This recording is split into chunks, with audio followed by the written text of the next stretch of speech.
Well, the Senate planning to take up its version of the tax reform plan right after Thanksgiving break. The House, as you know, this week passed its bill, and both chambers of Congress are hoping to have the final legislation on the president's desk before Christmas. That'll be here before you know it. And a handful of Republican holdouts are still holding out in the Senate and could derail those efforts. Joining me now is Congressman Mark Walker of North Carolina, who's also a chairman of the Republican Study Committee. We are having issues with our video signal, so we apologize because we have Mark Walker on camera. However, the video signal is terrible. But we can hear him at least. Hi, Congressman. Hello, Julie. Hope you're doing well today. I am too. I'm sorry I cannot see you, but we do have a lovely picture of you on the TV screen. Let me ask you, can the GOP get this done and get it done by year's end? It seems like it's right around the corner, not a lot of time. I do, and I believe that we have to. There's this urgency that we're hearing from Americans from coast to coast. We believe and we hope that the Senate feels this same urgency, so we are confident this can get done by the end of the year. There are still a handful of Republican holdouts in the upper chamber. Wisconsin Senator Ron Johnson has said he's a no. Maine Senator Susan Collins has serious reservations about the plan, and the party saying that the party's attempting to pass it so quickly. And the last thing Republicans want is a repeat of health care in the Senate. So is tax reform being rushed? No, it's not. In fact, Chairman Kevin Brady and the Ways and Means, the entire committee has been working on this for all calendar year of 2017. Even when we were working on the repeal and replacement of the ACA, the Ways and Means never took a break. They continue to work on this, and the big difference is that the rollout and the framework was already worked upon with people from the Senate, individuals from the administration, the White House, as well as in our own House, Congress. We made sure that we got out of the gate with this much better, and I think that's why we're seeing there's no case to be made that this has been rushed. This is incredible tax relief for people across the country. In North Carolina, it's $2,400 nearly per household. And think about this. If I could go just a couple seconds on this. In comparison to what?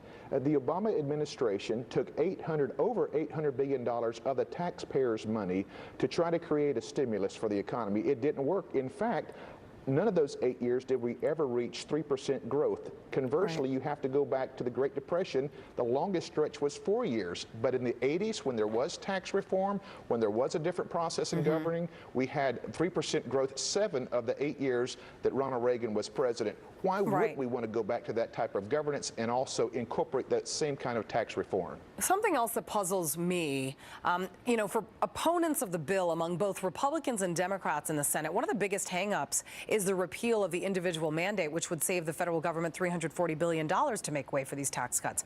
What I don't get is why are Republicans who were once so opposed to the mandate, that individual mandate that was put in place by Obamacare, which basically forced Americans to sign up or be penalized. Why are they now so opposed to repealing the most unpopular provision under Obamacare?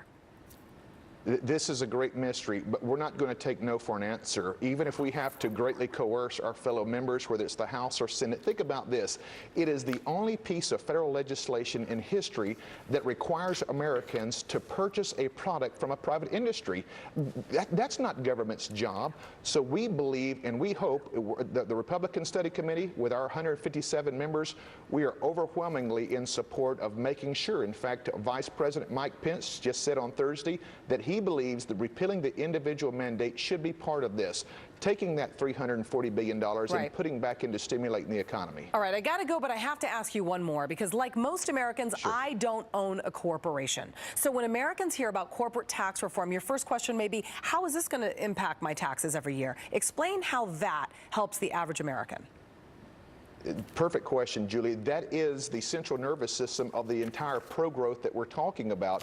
When your local communities and your businesses, where they're hiring 10 to 15 employees or 300 to 400 employees, when they're able to bring more jobs or create more wealth in those communities, ultimately it provides more jobs. Going from the highest rate in the industrialized country down to below the median average of 20%. 35% to 20%.